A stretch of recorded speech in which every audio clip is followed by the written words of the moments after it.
Está no ar Gente que Fala, o melhor programa de debates do rádio brasileiro. Gente que Fala tem texto e direção geral do jornalista Fausto Camunha. Gente que Fala reúne de segunda a sexta-feira formadores de opinião para discutir as principais notícias do dia. Gente que Fala tem o selo de qualidade ABECOM.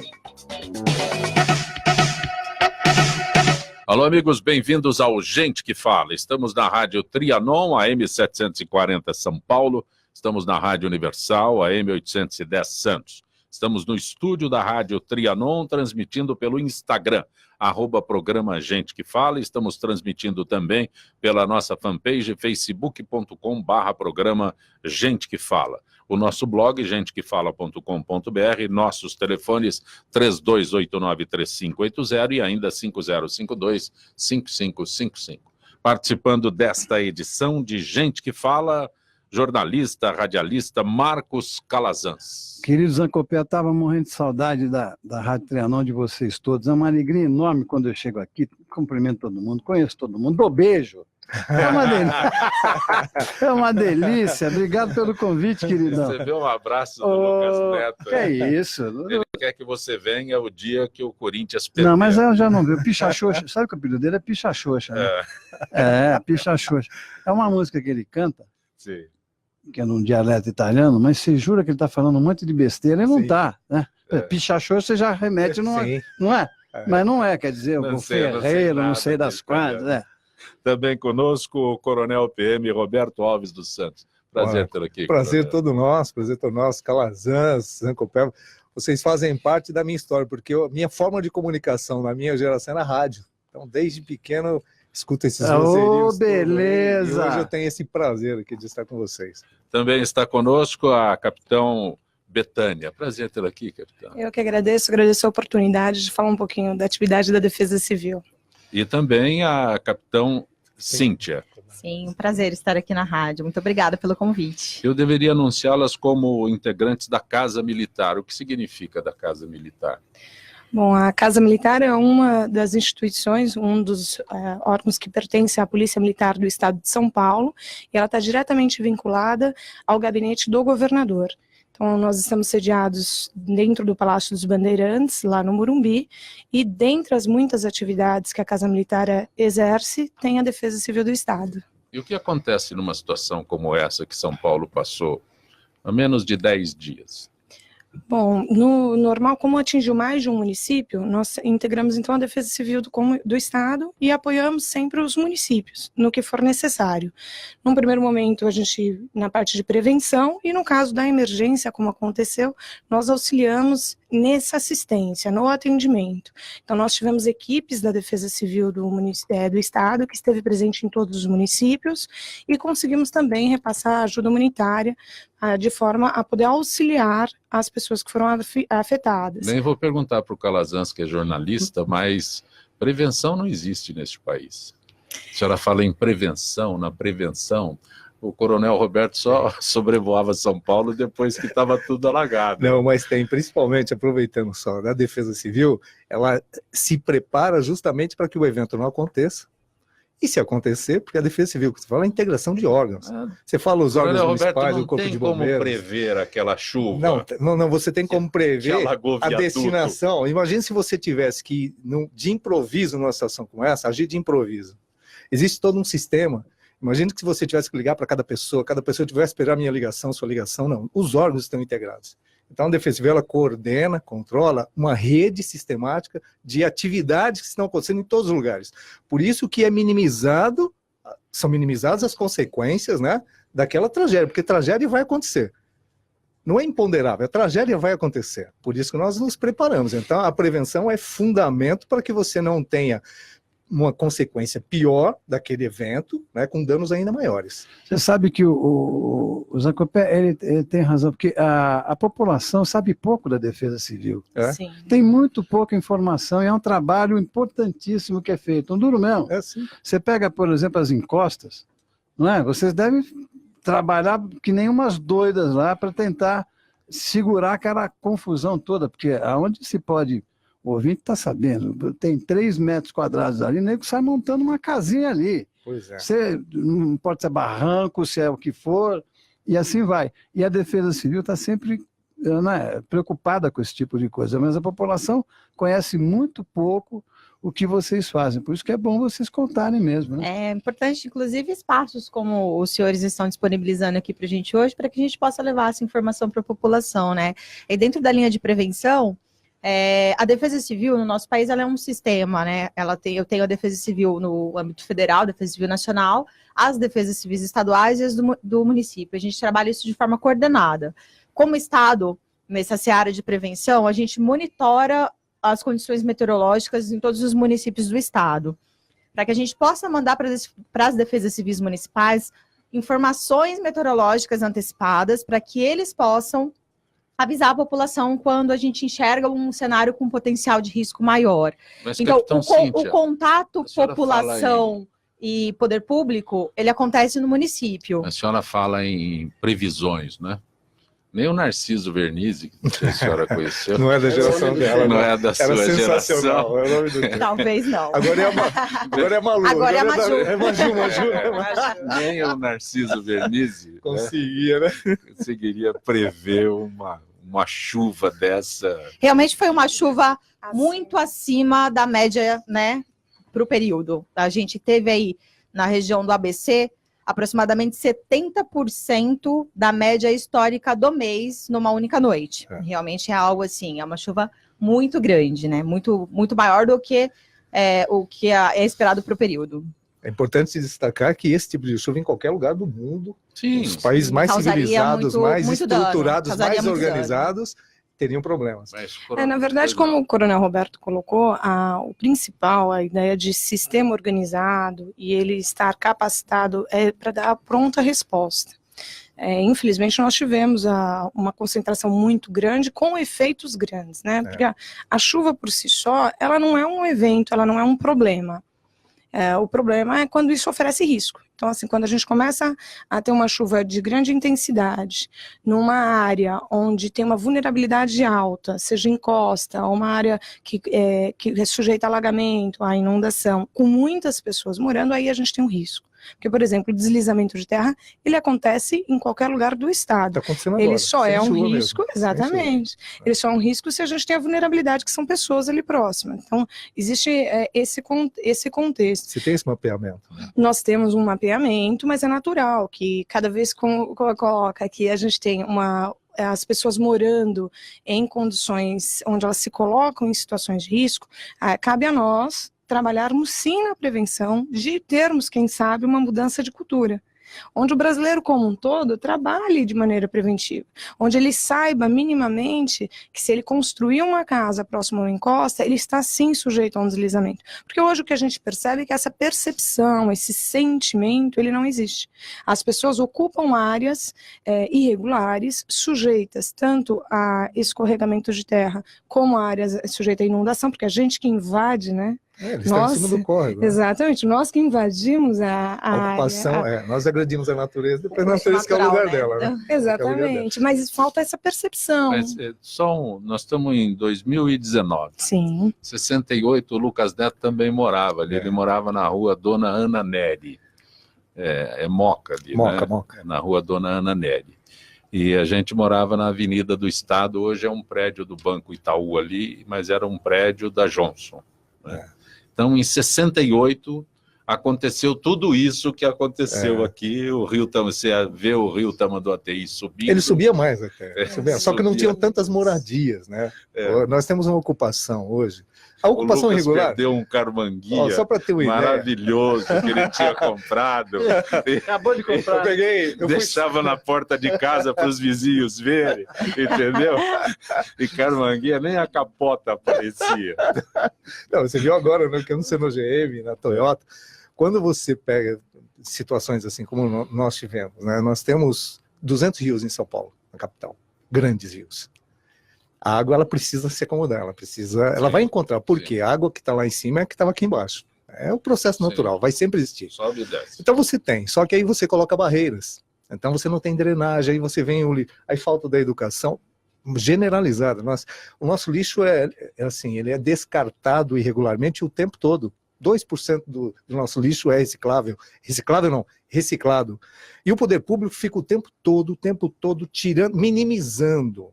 Porque se não fosse a ação dos municípios, essas catástrofes seriam de dimensões ainda piores. Quando fala não faz, você pega lá... Ação de município, nós compartilhamos um vídeo de um viaduto inundado. Você veja, olha o que é o gestor. Viaduto inundado. Olha o que é o gestor. Quem foi o prefeito em São Paulo? Quem era o prefeito de São Paulo em 85? Puta, tem que sair buscando na memória. 90, nossa, eu não sei. 91, 92, nós não temos essa memória porque não existe um processo de administração municipal. Existem pessoas que assumem gestões com as mais variadas capacidades, alguns sem capacidade nenhuma, sem montar uma estrutura de trabalho, para fazer a gestão de uma cidade do tamanho de país do mundo. Tem país do mundo que não tem a nossa estrutura, a nossa população. São vários países que não têm. Então, ela cresce, e eu ia dar o exemplo, fui subprefeito da Vila Prudente e Sapopemba. 300 mil habitantes no Sapopemba. 87% de ocupação irregular. Você tem rua, que deveria ter uma rua, tem prédio. É uma rua, tá lá. No sistema tem uma rua, não, mas tem um prédio aqui. Como é que eu faço? Ocupação irregular. Você vai no Heliópolis hoje, é uma cidade em que as pessoas têm 90 mil pessoas morando lá, dentro de Ipiranga e Sacomã, e eles são daquela localidade, eles nem chamam que é Ipiranga, é Heliópolis. Como foi construído Heliópolis?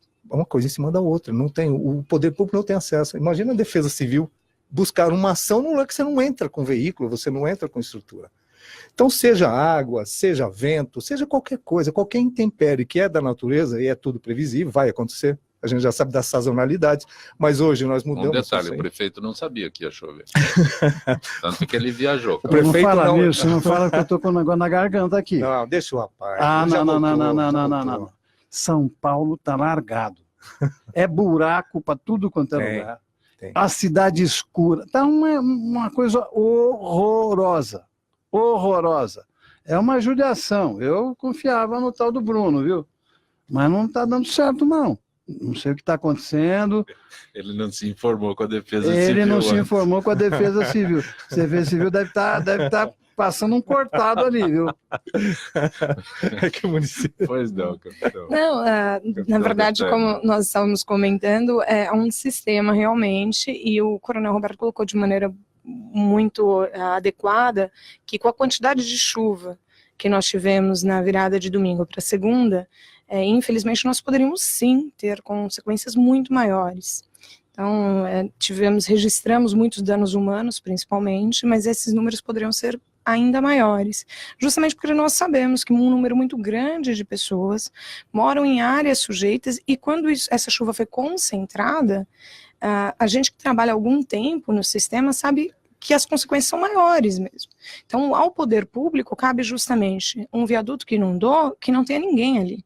Então, assim, as ações do poder público, ela envolve muito mais a prevenção ou a remoção preventiva, e aí, como a Cíntia colocou, essa remoção preventiva por parte do município, e um fator muito importante dentro desse sistema de defesa civil é a população. Individualmente, nós fazemos parte desse sistema e temos que desenvolver o nosso sentimento também de autoproteção. Quando eu falo da percepção, da mudança de percepção de risco, a gente tem que colocar isso de maneira muito adequada. Nós somos responsáveis pelos nossos atos também. Infelizmente, nós temos situações onde a pessoa, no afã, tentando às vezes, seja defender um patrimônio, ou alguma outra situação, ela se coloca, ela atravessa um alagamento. Nós ainda não acreditamos que as pessoas, por exemplo, dentro do nosso estado, do nosso país, morrem por raios. E um número muito grande. Quantas pessoas, de fato, mudam as suas rotinas por causa das chuvas que caem todo fim de tarde nesse período? Quem aqui realmente interfere e para? Quem de nós, assim, perde um compromisso? Individualmente, nós não estamos ainda preparados para essa mudança. Né? Tem mais, quer dizer, você tem uma população, uma parte da população, que é uma coisa horrorosa. Nego joga lixo, sofá, fogão. É uma irresponsabilidade que você fala, não é possível que um camarada possa fazer isso, mas faz. E nós, falando de pessoas assim, sem informação, desinformadas, mas tem pessoas mal intencionadas, porque a quantidade de entulho Nós temos ecopontos, vários ecopontos. Talvez seja o município que tenha mais ecopontos, mas ninguém leva. Joga na rua. Aí cai uma chuva dessa, aí não tem sistema. É verdade, isso é verdade. Então isso é criminoso. Só que a ação de descarte irregular de lixo é crime. A população tem desinformada que aquele ato dela é criminoso, ela vai ser responsabilizada se qualquer do povo denunciar, não é o gestor público, não. Qualquer do povo é um crime. Então a nossa desinformação chega a esse nível. Você comete crime o dia inteiro, todo dia, e não sabe. Capitão Cíntia, quando eu falo de prevenção, ontem eu não consegui... Peraí, por que ela é presidenta e ela é capitão? Ela é capitão. Não, as duas. As duas são capitãs. Mas então que você que inventou a presidenta lá? Tinha que ser capitã, não era? Mas a capitã é aceita. Capitã é aceita. As duas formas são aceitas. Você que começou com o negócio de presidenta. As duas formas são aceitas, capitã e capitão. O capitão flexiona gênero. Isso. Mas elas como capitãs estão melhor. Mas eu estou citando pontos, né, em São Paulo, porque eu acho estranho. Ontem, por exemplo, a capitã Betânia falou, a gente não se furta a um compromisso, né? Ontem, informação de que a Praça da Árvore estava intransitável, tinha um ponto intransitável. Não pode. Não pode. Não sei se os senhores conhecem essa região da cidade. Choveu muito na Vila Mariana, choveu em Moema, choveu nesses lados aqui, a Zona Sul e tal, choveu muito. Mas aí a informação de que a Praça da Árvore estava intransitável. Não pode, não tem ponto ali de, sabe, de causar... Aí eu fico imaginando o trabalho de vocês num macro sistema, porque eu estou falando de um lugarzinho, um ponto na cidade de São Paulo, né? Mas fico imaginando a atuação de vocês. Deve ser complicado mesmo, né? Não, assim, o sistema ele é muito grande, né? Assim, o trabalho ele tem que ser integrado, município, estado, né, e a União, mas o sistema realmente é muito grande. A gente emite alerta para todos os municípios, eles recebem os boletins, os alertas. A gente agora, inclusive, desde 2017... Receber o alerta é uma coisa... presta atenção. Desde 2017, a gente tem um serviço... Essa informação é importante. Um serviço que Defesa Civil Nacional conseguiu isso juntamente com a Anatel, junto às operadoras de telefonia, de envio de SMS gratuito para a população, para que a informação chegue na população. Para que a população receba esse serviço, ela precisa se cadastrar, ela precisa querer receber. Então, eu recebo. Tem que mandar Meu filho registrou a família inteira. Mas não informa nada. Toda hora eu recebo aqui. Mas, Calazans, não informa nada. Não informa, não. Chuva, não sei aonde. Não informa nada ali. Você está contra isso. Informa assim, eu recebo. Basta o cidadão mandar o número do CEP de interesse, onde ele quer receber o alerta, sem hífen, sem ponto, para o número 4099. E é pelo aplicativo de SMS do celular, né? Para receber. Qual é o número? 40199. Ele manda... 199. Isso, ele manda o CEP. 40199, manda o CEP. Não, é só entrar no aplicativo de SMS do seu celular e colocar lá no destinatário 40199, no corpo da mensagem, o CEP que você quer receber a informação. Então, o CEP sem hífen, sem ponto. Mas não é aí, você está procurando no WhatsApp, nas mensagens de SMS.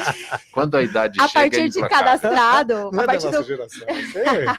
Uma vez cadastrado, ele passa a receber os alertas daquele endereço. E quais as informações que vêm? A gente vai informar sempre que a chuva tiver um potencial maior de risco. Então, é uma chuva que pode vir acompanhada de vento muito forte, ou de granizo, só em relação a intempéries, raio. Então. Nas condições de tráfego, aí é o sistema da em relação à chuva mesmo, CT e tal, né? Não tem integração ainda das informações. Não, é em relação ao risco que a chuva pode causar. Está escrito aqui? O alerta da Defesa Civil, é isso mesmo. O Calazans está antenado. Vem aí, por favor. Mensagem 40199. Defesa Civil às 18h05 ontem. Chuva intensa em Itapecerica da Serra, só que tua tela aqui não permite ler a mensagem inteira. Então tem mais. Você que não sabe mexer, velho. Busque abrigo. Como vai buscar abrigo? Chuva intensa em Itapecerica da Serra, aliás, em sul de São Paulo, né? Tem raios, atinge cidades vizinhas, busca abrigo. Busca abrigo. Você está lá no meio da confusão. Mas é importante agora, tanto a Betânia como a Cíntia explicam, que tipo de abrigo, né? Porque as pessoas vão para baixo da árvore. Mas ela acabou de falar, né? Exatamente, isso é muito importante. O que o coronel... É um negócio Ela comum procura justamente fora o ponto que vai ser o isso, chamativo do isso. problema. É um negócio comum fora na Austrália, uma pessoa por dia morre com raio, né? Então, mais de no Brasil, 300. o número de raios que cai no Brasil é muito grande. Sim. É um dos países mais atingidos por Ele raio. corresponde a 40% de todos os raios do planeta. E boa parte deles estão concentrados no estado de São Paulo. Acho que 40% de todos em São Paulo. Essa mensagem que está no celular do Calazans, busque abrigo. O Coronel Roberto falou uma coisa muito importante, né? As pessoas, às vezes, elas acham que se abrigar embaixo de uma árvore é um bom negócio, e não é. Porque o raio, ele vai procurar sempre o ponto mais alto naquela área. E a árvore, às vezes, é o ponto mais alto, né? E ele tá quer molhada, chegar no chão. e ela O vai raio, puxar, ele quer chegar no chão. É o natural da energia. Ela vai para o chão. Descarregar. E aí, se ela encontra a árvore como ponto mais alto e a pessoa está embaixo, a pessoa vai se tornar um alvo desse raio. Então, a árvore não é negócio para se abrigar. Né? Então, a gente orienta a procurar um local fechado, seguro. Metrô subterrâneo. Entrou ali dentro do metrô, tranquilo, não vai ser atingido por um raio. Se eu estou me deslocando com o carro e eu... Alturas mais altas. Nós estamos falando de lugares mais amplos, como uma praia, que você vai num quiosque. Sim. Ou você vai debaixo de uma árvore. Porque não tem proteção de para-raios, e a legislação exige, inclusive, os prédios têm que ter para-raio com função, né? Porque você tem para-raio que já não tem nem a função, ele não tem cabeamento, por exemplo. Sim. Você tem lá interno e não tem cabeamento. Vai aterrar onde? Em cada unidade. Então, a irresponsabilidade das pessoas é justamente de não se precaver. Vai chover forte, eu não vou para a praia. Vai chover forte, eu não vou para tal lugar. Então, vai chover forte, eu deixo de fazer alguma coisa. O que o cara vai fazer com chuva na praia? Explica para mim o que esse goiaba vai fazer lá. Tem gente que espera chover para isso. Mas é verdade. A pessoa precisa ter uma noção de autoproteção. Até mesmo dentro de casa, né? Aí quando está chovendo. Aqui eu comecei e digo que não existe prevenção. Por isso que eu comento com o senhor na necessidade de nós mudarmos, né? a percepção da população. Nós temos essa cultura. Culturalmente nós não temos, em todos. A não ser o Calazans faz prevenção, acho que é um dos poucos que fazem prevenção. Todo final de semana ele leva o carro dele no Lava Jato, dá uma polida, vê o óleo. Essa é a prevenção que o homem faz. Isso, é de vez em quando. De vez em quando. Não é tão assim. Também, tá vendo? Não é de vez em quando. Não estou usando de ironia, mas é isso. O brasileiro não é a postura sabe preventiva. O que é prevenção. É a janela quebrada. Precisa quebrar primeiro para depois. Isso. O brasileiro não tem essa A gente precisa mudar essa nossa cultura. Sabe o que é isso? Aqui, por exemplo, né, a gente sempre comenta isso nas capacitações que nós realizamos. Então, até dentro desse sistema de defesa civil, por ano a gente capacita cerca de 3.000 agentes municipais de defesa civil. Agentes municipais, colaboradores, enfim, pessoas que integram esse sistema. O que é um colaborador? Por exemplo, eu resolvo ajudar vocês, eu posso? Pode, mas a gente sempre vai direcionar para que o senhor ajude o município, para que o contato e o acionamento ele seja do município. Tá. Mas também não faz, assim, nós não temos hoje uma atividade voluntária como funciona em outros países. Então, se a gente, até os nossos vizinhos aqui, nós temos, por exemplo, bombeiros voluntários. São pessoas que voluntariamente entram e cumprem escalas, por exemplo. Que é um negócio que é uma situação... não tem nada a ver. Sim, tem alguns países... Resgate aquático nosso, por exemplo, 30% do efetivo que está lá, ele é preparado, eles não são bombeiros de carreira, são bombeiros voluntários que ficam em treinamento durante alguns meses para a temporada de verão. Então, o trabalho temporário, principalmente no Corpo de Bombeiros, ele hoje é internacional, existe um tratado internacional de como conceber, qual é o treinamento, o que tem que exigir, mas qualquer pessoa pode se voluntariar, tem um período, um processo. E a Defesa Civil, como a integração de órgãos, o município tem que entender que o Estado ele é um gestor. O município é que vai adotar as providências imediatas ali. Imediatas o Estado vai ajudar com suporte, mas imediata é o município. Então é o município que tem que estar próximo, porque é onde acontece. Coisa a gente está... Parabéns, viu, Zanca, de trazer esse pessoal aqui, porque ninguém sabe de nada disso. Não é dessa época. Mas as boas frases, senhora, as boas frases. Você vê como a presença de vocês é importante? Olha, acabou de se cadastrar. Olha que bom, muito bom. A região já está ensinando como é que privilegiada, nem chove. Moima nem chove, tem uma cobertura. Já está ensinando como sai. Viu? Mas quando a gente comenta dessas capacitações, justamente esses treinamentos, que a gente estava falando da cultura aqui, da falta, eu sempre começo esse treinamento instigando que, independente do espaço onde nós estivermos reunidos, como agora aqui na rádio, eu pergunto se algo acontecer aqui, nós estamos preparados para sairmos em segurança daqui e do prédio? Claro que não. Então, assim, a parte de prevenção, ela envolve realmente, quando eu falo todos, somos todos nós mesmos. Se tivesse, você vê só, quem que se prepara para prevenção são países que convivem com tragédias. Se você vai para o Japão, por exemplo... Calazan se assustou, cara, não tem área de escape aqui. Nenhuma, estamos ferrados aqui. Não, primeiro que você só tem uma entrada e saída única fechada. Mas aqui, dentro do hospital, se o bombeiro tivesse que vir aqui, a gente não... Coronel, aqui é assim, estúdio de rádio é assim, não tem área de escape. Você não tem área de comunicação? Dentro desse espaço todo aqui, até aproveitando a audiência, né? Você não sabe, se tiver um problema qualquer aqui, aqueles jovens que estão estudando aqui, não sabe qual é o caminho que ele deve seguir, qual é a saída, para onde vai, se tiver um incêndio, para onde vai. Mas você sabe que eu acho que aqui sabe, porque tem um monte de bombeiro. Tem uma brigada grande aí. Mas não tem a orientação. A brigada é obrigatória. A brigada é obrigatória. Entendo, a brigada é obrigatória. A orientação às pessoas... É importante fazer o simulado de evacuação. Porque eu venho aqui, eu estou aqui, olha, os circunstantes aqui são muito grandes. Pessoas que só passam por aqui, não estão dentro do sistema. Esses não têm informação. A brigada aqui A brigada, ela adota os procedimentos dela, mas se não houver orientação de quem frequenta, encaminhamento, eu preciso ter desenho, desenha aqui, se você segue por esse caminho aqui, senão todo mundo sai por qualquer lugar. O coronel Roberto também, acho que ele quis chamar a atenção, que, por exemplo, um país que convive mais com frequência com tragédias, como o Japão, o senso de autoproteção da população, ele é inato. A pessoa, ela já desde pequena, ela tem aquele senso de autoproteção. Então, o que é isso? Ela sabe o que ela tem que fazer diante da tragédia que ela enfrenta, que no caso lá são terremotos, são tragédias muito maiores até que as nossas, né? Mas a criança pequena, ela sabe o que ela tem que fazer. Tem brasileira. Você não vê uma sujeira na rua. Mas e não só isso, né? A ideia de que elas se tornam realmente protagonistas. Então, assim, não são raros os relatos, especialmente em grandes desastres, que aí a globalização é perfeita, a gente está recebendo automaticamente a informação, relatos de crianças que salvam um grande número de pessoas, porque elas foram protagonistas. Por que nós vamos permanecer aqui?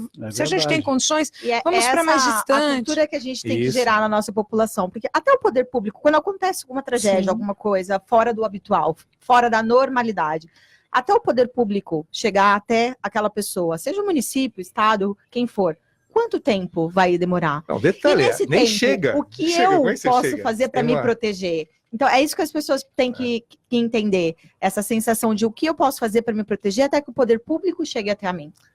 Agora veja lá nesses países, o pessoal joga lixo no chão. Você não encontra nada. E se tiver no chão, eles recolhem. Eles vêm para cá e fazem a limpeza do nosso estádio. Eles vêm para cá como convidado, nós deixamos a sujeira e ele limpa. Isso é cultural. Como nós não temos cultura, não é de prevenção, nós não temos cultura de civilidade aqui, né? É de civilização. Quando nós estávamos apresentando o programa, veio um convidado que mora na Europa e veio reclamar comigo que a torneira estava pingando. Pois é, aí, criminoso. Para ele é criminoso. Ele não tem água. A torneira, é um desperdício. Essa é a cultura que eu imagino. É um bem natural e aqui estamos falando em situações diferenciadas, né? Nós tivemos o problema lá em Suzano, na escola lá em Suzano, 10 pessoas morreram no ataque, os 2 responsáveis diretos também morreram. A divergência, se um matou o outro, se matou um e depois suicidou, o que aconteceu. Coronel Roberto, o senhor é psicólogo também. Demorou 8 minutos para a polícia chegar lá e... a polícia já estava no encalço, é importante, né? Essa ocorrência já é desdobramento de uma primeira... E o menino que foi correndo para o hospital com a machadinha no ombro, alertou muito mais ainda, né? No pânico, né, qualquer informação, ele estava no pânico, imagina uma pessoa com machadinho, corre, todo mundo sai correndo atrás dele. Então, mas, assim, coronel, o senhor que é psicólogo, fala-se muito na influência de videogame para a atitude daquela. O que nós temos, eu vou até colocar uma concepção, um dos jogos mais violentos que nós temos hoje, não vou dar nenhum nome para não fazer incentivo, mas tem 200 milhões de adeptos e participantes, 200 milhões. Se essa relação fosse pelo menos parcialmente verdadeira, nós teríamos pelo menos 10%, 10 milhões de pessoas ali, 20 milhões de pessoas cometendo crimes. Isso não é. Na minha geração, na nossa geração, você também tinha brincadeira de arma, eu atiro, você morre, a gente tinha, só que o conceito, a conceituação daquele momento era diferente. Você tinha uma relação mais libídica. O que eu posso relacionar é que essas pessoas não desenvolveram o seu libido infantil, juvenil, ele já sai de uma geração do nascimento para o cibernético, então ele não tem emoção. Você pode pegar essa nova geração, ela perdeu essas emoções, a empatia, coisa que é característica de um psicopata. O psicopata não tem empatia, é a primeira característica, talvez a mais marcante. Os jovens de hoje estão perdendo empatia pelos pais, pelos amigos, não se relacionam. Empatia é se colocar no lugar do outro, é não fazer o que não gostaria que fizesse para si. E esse tipo de sentimento está se perdendo. Agora, relacionar esse tipo de coisa com um jogo e dizer que ele incentivou, de jeito nenhum. Não tem nenhum estudo que possa encaminhar para isso. Pessoas com problemas, seja lá psicopatia, seja um distúrbio qualquer, um transtorno qualquer, ou uma relação social já, de abandono, de agressividade, ele pode ou não ter reações inconsequentes como esse. Esse tipo de situação, ela não está nos nossos, eu não consigo criar um padrão. Toda pessoa que fizer isso vai agir dessa forma. Por isso que não se previne. Os Estados Unidos, que é o país que mais se preocupa com segurança no planeta, convive com isso todo dia. Todo dia não tem como evitar. Agora, bem não faz, né? Bem não faz. Você não pode fazer bem. Você vê a molecada jogando isso aí, estraçalha a cabeça do um, depois joga uma bomba, mata não sei quantos caras. Olha a incoerência do que eu vou falar. Depois, bem também não faz esse treco. Nós temos uma agressividade, a agressividade é do ser humano. O ser humano é agressivo, ele precisa dessa agressividade para se defender, para se proteger, para tudo. O que deixa de transformar a agressividade em violência são valores, são batentes sociais, espirituais, religiosos, qualquer que seja o batente familiar, que é o primeiro, o valor. Então você tem agressividade. Então quando você transforma essa agressividade em violência num jogo, você já descarregou. Você descarregou. Muitas pessoas estão descarregando esse emocional no jogo e depois volta a ser uma pessoa normal, porque vai descarregar. Aí você pega um doido, um cara que não tem um maluco já com faltando 3 chips na cabeça, de fato, pode não ser o jogo, podia ser uma outra coisa qualquer. Mas nesse caso o jogo complica a situação, hein? Infelizmente não há relação, não há nenhum estudo que indique, nenhum que mantenha essa, porque nós queremos relacionar, lembra do culpado? Sim. Tem que ter um culpado. O jogo em si não é fomentador. O jogo em si não é o fato. Agora, ele pode ajudar quem já tem problema? Pode. Mas quem já tem problema vai buscar um caminho. Se não for o jogo, vai ser outra coisa. 1 ano e meio eles se prepararam para isso. Pô. Não foi assim do acaso. Não foi um joguinho. Vamos jogar todo dia para ver se eu crio uma agressividade para fazer isso aí. Outra coisa. Eles tiraram a vida das pessoas e a vida deles já estava programada para ser retirada, para que eles fossem martirizados, virassem heróis dentro de um conceito. Aí é um conceito social.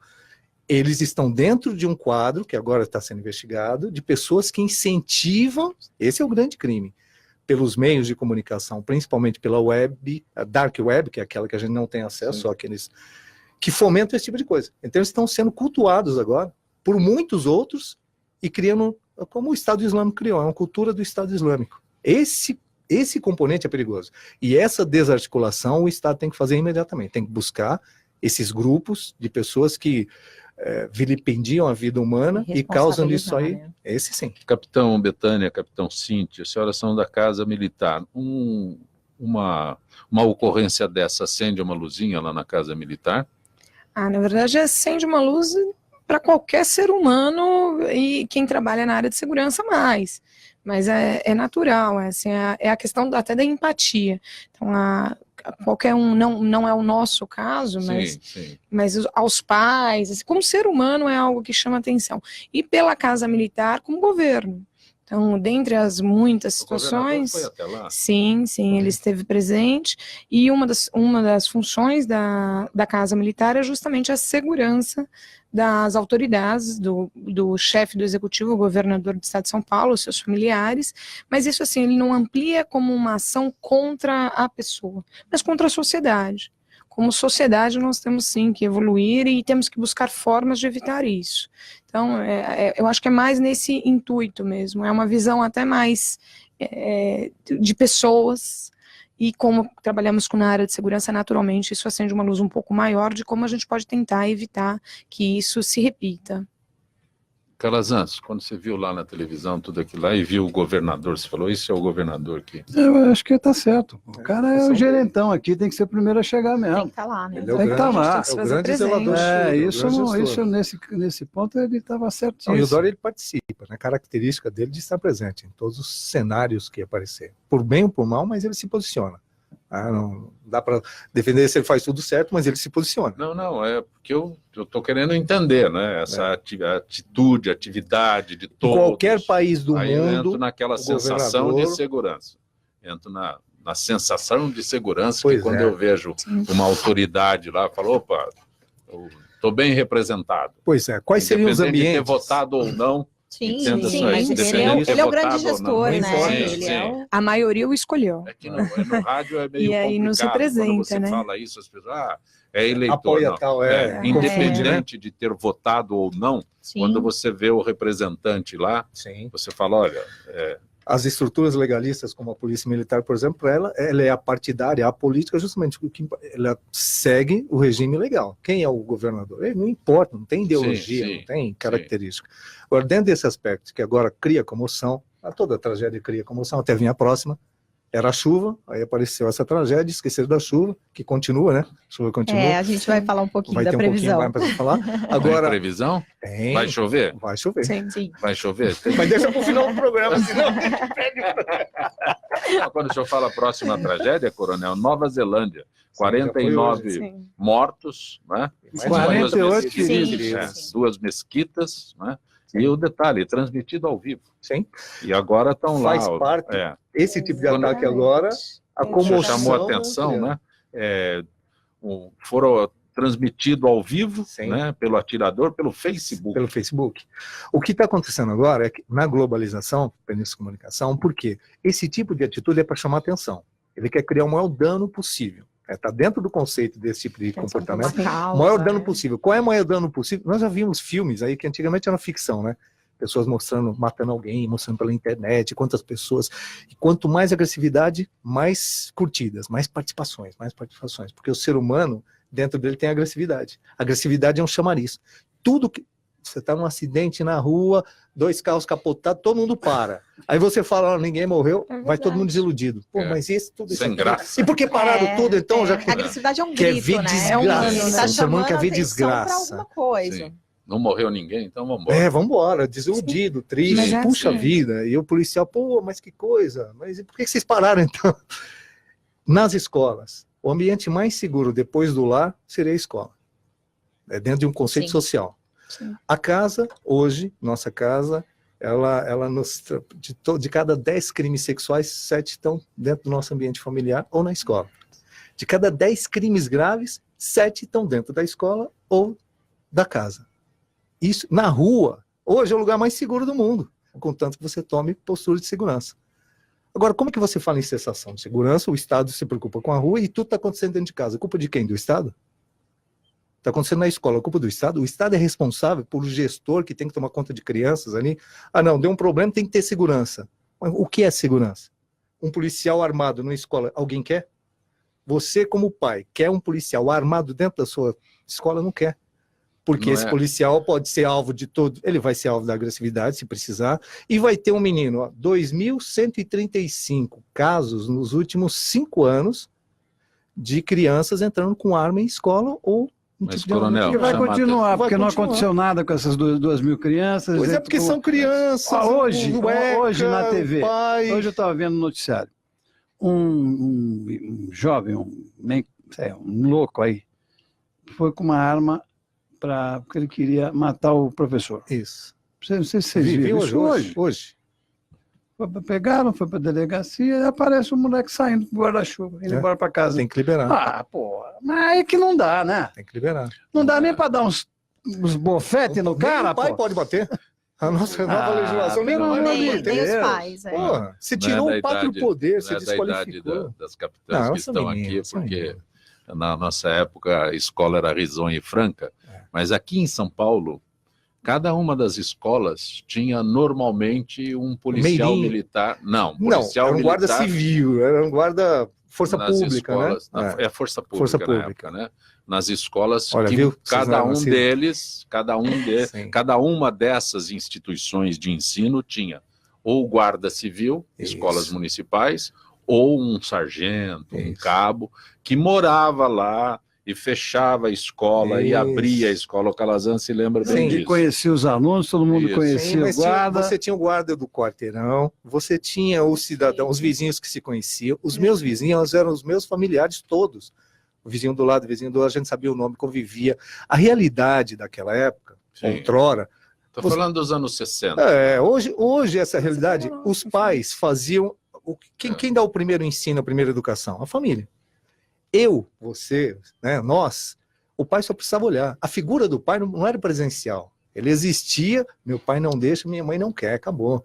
O professor falava, eu tomei um puxão de orelha uma vez que eu reclamei em casa. Mas foi professor, pouco, hein? Foi e pouco. Meu pai puxou do outro triste. lado e falou, eu não sei porquê, mas você mereceu. Eu falei, caramba, e agora fico pronto. O temor reverencial. Olha a autoridade que tinha. O temor reverencial. Aqui de um policial, qualquer que fosse, que morava, não era zelador, ele morava lá. Então, mas não... Ele cuidava, a figura dele cuidava então, não, ele compunha um sistema, é isso que eu penso, assim, não era ele que garantia a segurança e nem a sensação.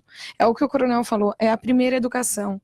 Assim, lógico, somos um pouco mais jovens, mas na nossa infância nós pegamos ainda a educação do pai olhar e a gente não responder, do professor ser a autoridade dentro da sala de aula. Do que o coronel Roberto pontuou. Exatamente. A partir do momento em que eu não tenho empatia, eu não me coloco no lugar do outro, seja ele meu pai, meu professor ou meu amigo, eu não respeito, porque eu não me coloco no lugar dele, eu faço o que eu quero. Vamos colocar os jovens, os adolescentes, eles estão confrontando a família, o professor e as autoridades, quaisquer que sejam. Exatamente. Você coloca uma figura de um policial aposentado, vamos colocar um policial aposentado, um senhor que deveria ter o respeito natural, ele vai ser confrontado por um jovem que entra armado. O que ele vai fazer? Está armado, outro armado, dá um tiro, aí amanhã a polícia militar matou um jovem, porque é jovem, aí é um coitado, aí era a arma do pai. Sempre tem algum culpado. E o Estado é visível, né? O policial sempre vai ser uma marca registrada, se ele está ali, ele é responsável.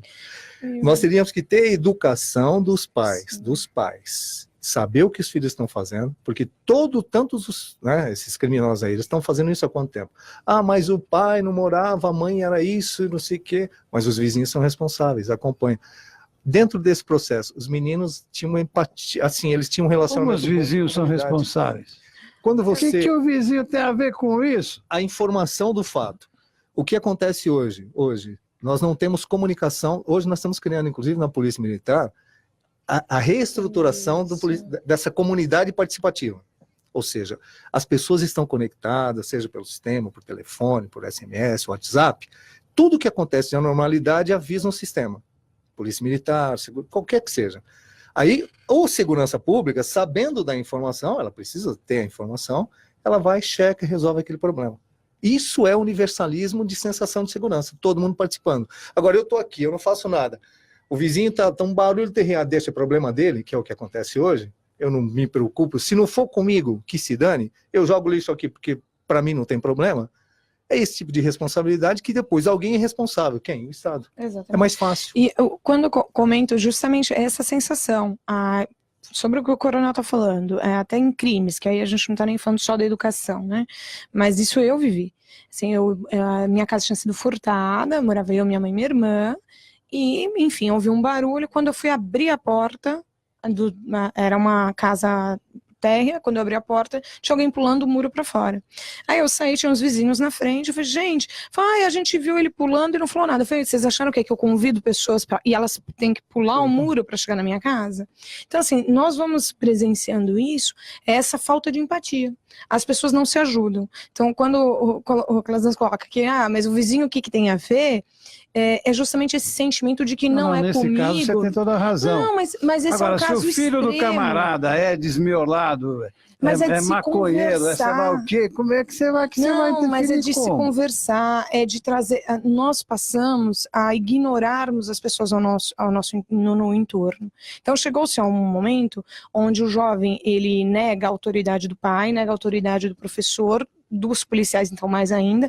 Antes do exemplo do que o coronel colocou, se uma pessoa hoje entrasse, um aluno armado e atirasse num policial aposentado, muito antes disso, esse policial aposentado, ele sofreria dentro da escola, ele seria xingado, ele sofreria outras ações, muito antes, porque o extremo é alguém ir lá para tirar a vida dele ou atentar contra a vida dele, mas contra a dignidade, contra a figura dele como autoridade, diariamente a pessoa que ficar dentro de uma escola sofre, que é o que acontece com o professor. Então, mas aí que você está levantando um problema seríssimo. Então não é a sociedade, então nós temos que espiar, assistir a situação. Não dá para fazer nada. Eu sou contra exatamente disso. Quer dizer, tem que ter um policial lá, tem que ir para cima do moleque, manda prender, manda tem que pôr ordem nessa zona. É o contrário, a gente tem que olhar para os nossos jovens e olhar e responsabilizá-los, sim, mas acima de tudo tem que olhar com amor, né? Porque há uma diferença, assim, nós temos que ter amor e empatia por ele, mas também desenvolver nele o senso de que tem outras pessoas que ele tem que respeitar. Ele tem que respeitar o pai, ele tem que respeitar o professor, as outras autoridades, porque depois, senão, é o que acontece com todos nós também. Senão a gente, além de tudo, numa pessoa normal dessa geração, a gente já sofre como uma pessoa que vai trabalhar pra gente. São pessoas que elas não vislumbram a autoridade do chefe. Eu não estou falando no meio militar, que isso é automático, senhores. Estou falando numa sociedade como um todo. As pessoas perderam esse senso. A autoridade, o senso de respeito à autoridade, a gente... Como não tem dentro de casa, você não tem referência, ninguém vai ser referência. Tudo que era caso para se resolver dentro de casa e se resolvia, virou caso de polícia. Não tem etapa, não tem intermediação, não tem transição. A polícia hoje, para cada 10 chamados, 9 são para resolver problemas de conflitos pessoais ali, marido, mulher, vizinho. Isso a gente vê muito nesses programas de polícia da TV, né? Sim. A maioria é briga do marido com a mulher. Pois é. E dentro desse conflito... Não teria pauta. Dentro desse conflito, você vê que a autoridade que não deveria interferir, nem estar presente ali, porque ela é a última etapa do Estado, ela é a primeira a ser chamada. Tudo vira caso de polícia. Então a figura do polícia fica antagônica, que ninguém quer polícia. Eu não quero parar meu carro porque tem um policial, eu não quero bloqueio, eu não quero nada. Eu quero que o policial faça tudo, ele é onipresente, onisciente e onipotente, para me dar qualidade de vida, me dar segurança e não me atrapalhar. Agora isso serve para o pessoal de bem e para o pessoal do mal. Ele tem que fazer a ação dela, e a ação desse policial vai ser sempre antipática. Um policial na escola hoje, com a realidade de hoje, é antipática, é antagônica. É antagônica. Se não respeita o professor, se não respeita o pai, vai respeitar aquele senhor, aquela autoridade que vai exigir esse respeito. O Meirinho, na minha época, era um cidadão comum. Sim. Ele colocava disciplina na escola, porque a gente não precisava não tinha problema. Você não é aluno aqui, não entra. E não entrava, porque os alunos daqui não deixavam também. Ó, isso aqui não é daqui. Hoje entra, se mistura. Tem escolas em São Paulo que acontece exatamente isso, porque tem alguém lá que põe ordem. Pois é. Não é geral. Tem escolas em São Paulo que a disciplina é para valer, e não entra, e ninguém dá chute na perna do professor, e nem coisa nenhuma. Por quê? Porque tem disciplina. A gente achar que não adianta disciplina, não é o caminho certo. É o que tem que pôr disciplina e tem que virar esse jogo. Hierarquia e disciplina. A gente, olhando lá na nossa Constituição, nós temos direitos, mas a gente também tem deveres. Não tem mais, tiraram. Muitos. Tiraram. Mas você não tá, o cidadão, ele esquece que ele tem deveres. Essa nova saiu. Tiraram, você não viu. Capitão Betânia, Capitão Cíntia, nós estamos chegando no final desta edição de Gente que Fala. Hoje é sexta-feira, eu tenho que trabalhar no final da tarde. Vai chover? Para que lado, né? Vai, vou deixar essa notícia boa a Cíntia passar. Vai chover? Sim, a gente tem previsão de mais chuva, né? De hoje até mais ou menos o dia 18, a gente tem a previsão de dias chuvosos. As regiões que vão mais ser afetadas pela chuva serão o litoral norte, a Baixada Santista. Mas a gente também tem previsão de chuva para a região metropolitana de São Paulo, principalmente aí para o sul da região metropolitana, que vai pegar o ABC, a região do ABC, que já é uma região que foi afetada pela chuva no começo da semana. Ainda não se recuperou. E não se recuperou. Então a gente tem que ter atenção especial nessas regiões. O solo está encharcado, então pessoas que moram em área de morro, né, perto de encosta, se enxergar qualquer sinal, uma trinca diferente na casa, um sinal de ali que está se movimentando o solo, poste inclinado demais, árvore inclinada demais, ou trincas no terreno mesmo, sai imediatamente desse local, primeira coisa, sai do local, e procura a Defesa Civil do seu município, o Corpo de Bombeiros. Onde liga? Aqui na região metropolitana, 199 é o telefone da Defesa Civil, 193 é o telefone do Corpo de Bombeiros, mas o mais importante é, antes de ligar, sair do local. O escorregamento é um processo muito rápido, então a pessoa precisa sair imediatamente do local. Coronel Roberto não conseguiu vir para a cidade terça-feira, foi isso? Terça-feira, estava fazendo de tudo aí. E é Zona Leste, ele vai ter problema de novo? Chegou no metrô, o metrô entupido. Na divisa. É porque, na realidade, um compromete o outro, né? Um compromete o outro. É divisa, sim. A gente tem previsão de chuva, e também as pessoas prestarem atenção aí em relação aos alagamentos, né? As áreas que geralmente alagam na cidade. Não tentar atravessar um alagamento por nada. Não né? pegar marginal, radial, não pegar nenhum, está tranquilo.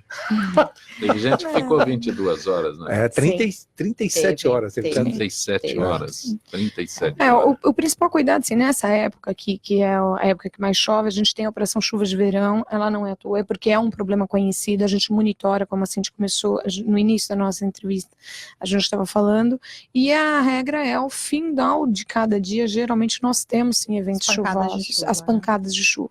E isso para a região metropolitana, que é muito populosa, então a nossa densidade demográfica é muito grande, o número maior de pessoas serão afetadas. Tanto que, só curiosidade, durante esse período de Operação Chuvas de Verão, nós monitoramos todos os municípios do estado, 645, mas para 175 nós temos planos específicos. Justamente porque na faixa leste do estado, 70% da população do estado mora.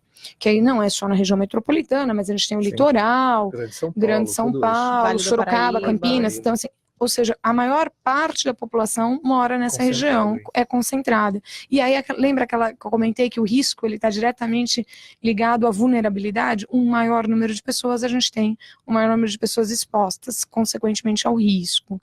E aí eu deixo como recado que todos se cadastrem novamente no 4199. Que deu certo. Então, Cíntia, repete para a gente a previsão para esse final de semana. Previsão é de chuva para o final de semana, especialmente no litoral norte, Baixada Santista, litoral sul. Mas também aí na faixa sul da região metropolitana, que vai pegar o ABC novamente, né, ali a região da capital que faz divisa com a ABC, Zona Sul, Zona Leste, mas a gente também tem previsão de pancadas isoladas em toda a região metropolitana no final do dia, porque a gente está no verão, então é o período que a gente tem essa pancada isolada. Mas a gente pede especial atenção nessas regiões, porque os acumulados de chuva são maiores para essas regiões. Não temos tempo para mais nada, agradecendo ao capitão Betânia e a capitão Cíntia, que são da Casa Militar, Coronel PM Roberto Alves dos Santos, jornalista Marcos Calazans, que participaram desta edição de Gente que Fala. Estaremos de volta segunda-feira, sempre com direção do jornalista Fausto Camunha. Gratos, até lá.